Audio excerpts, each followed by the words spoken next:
नमस्कार मंडळी, महाराष्ट्रीयन मेजवानीमध्ये तुमचे खूप खूप मनापासून स्वागत। तर आज आपण पौष महिन्यात बनवल्या जाणारे पारंपरिक पद्धतीने गव्हाच्या पिठाचे मऊसूत असे धिरडे बनवतोय आणि या धिरड्यासोबत खाण्यासाठी आपण तिळगुळाची कोनसुद्धा बनवणार आहे। तर रेसिपी शेवटपर्यंत नक्की बघा।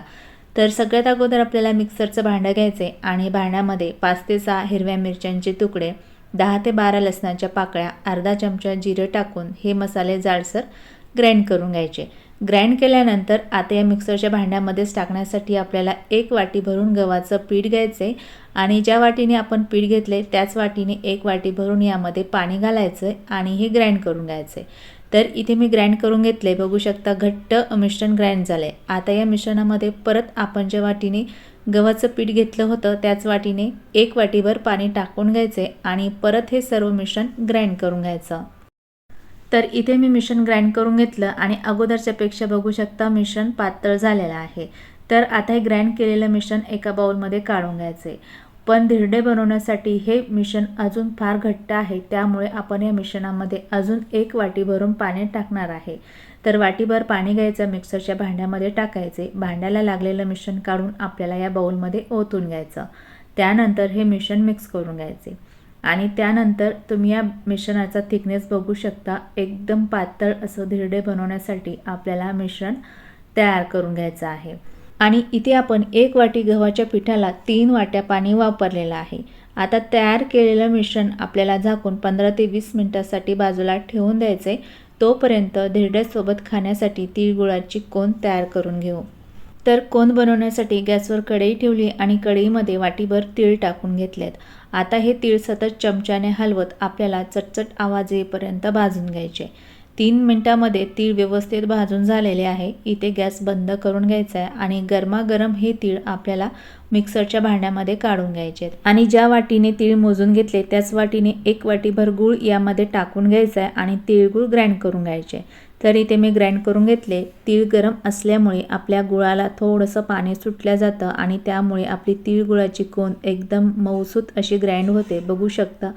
अगदी ग्राइंड केलेल्या तिळगुळापासून तुम्ही लाडूसुद्धा बांधून घेऊ शकता, इतकी मऊसूत तिळगुळाची कोन ग्राइंड झालेली आहे। तर आता तयार झालेली तिळगुळाची कोन एका बाउलमध्ये काढून बाजूला ठेवून द्यायची आहे। त्यानंतर आपल्या धिरड्याच्या मिश्रणाला सुद्धा 15 मिनिटं झाली आहे। 15 मिनिटात हे मिश्रण छान मुरलेलं आहे। तर आता या मिश्रणामध्ये चवीपुरतं अर्धा चमचा मीठ टाकून घ्यायचे, पाव चमचा हळद घालायची आणि भरपूर असा बारीक चिरलेला कोथिंबीर घालायचा आणि सर्व साहित्य मिक्स करायचं। तर इथे आपलं सर्व साहित्य आता मिश्रणामध्ये मिक्स करून झालेलं आहे। आता हे मिश्रण धिरडे बनवण्यासाठी तयार झालेलं आहे।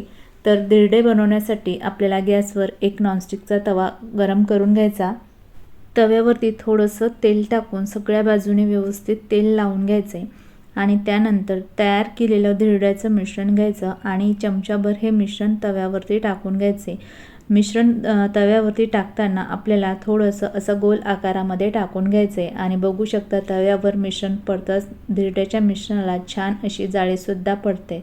तर धिरड्याला असा छान गोल आकार देऊन घ्यायचा आहे आणि धिरडं मध्यम आचेवरती 2 मिनिटं भाजून घ्यायचे आणि धिरड्याची वरची बाजू जेव्हा कोरडी होते तेव्हा या धिरड्याच्या वरती थोडंसं तेल टाकून घ्यायचे आणि सगळ्या बाजूने असं पसरून घ्यायचे आणि त्यानंतर हे धिरडं मध्यम आचेवरती 2 मिनिटं भाजून घ्यायचे।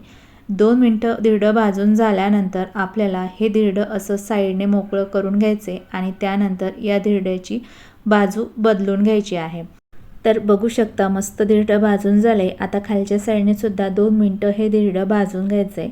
2 मिनिटांनंतर धिरड्याची बाजू बदलायची आणि बघू शकता खालच्या साईडने सुद्धा व्यवस्थित धिरडं आपलं भाजून झालंय। तर हे गहू पिठाचं धिरडं दोन्ही साईडने छान भाजून झालंय आणि तयार झालेलं धिरडं बघू शकता मस्त तयार झालंय। तयार झालेलं धिरडं आता बाजूला ठेवते आणि परत या ठिकाणी एक धिरडं बनवून दाखवते।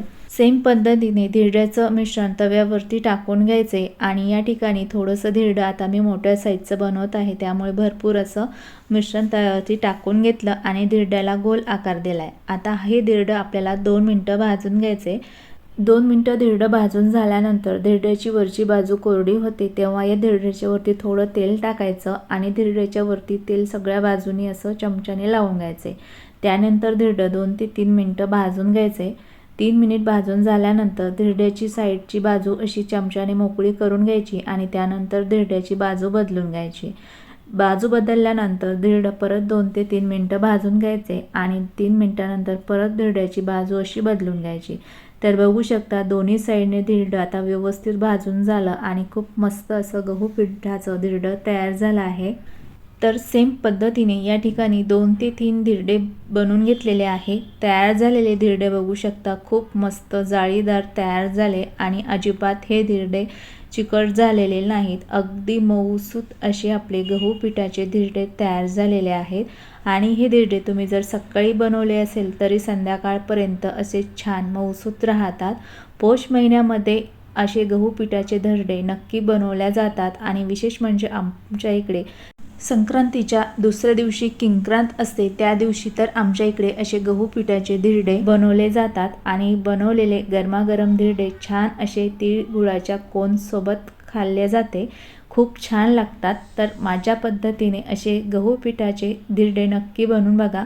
रेसिपी कशी वाटली कमेंटमध्ये नक्की सांगा। रेसिपी आवडली असेल तर रेसिपीला लाईक करायला विसरू नका।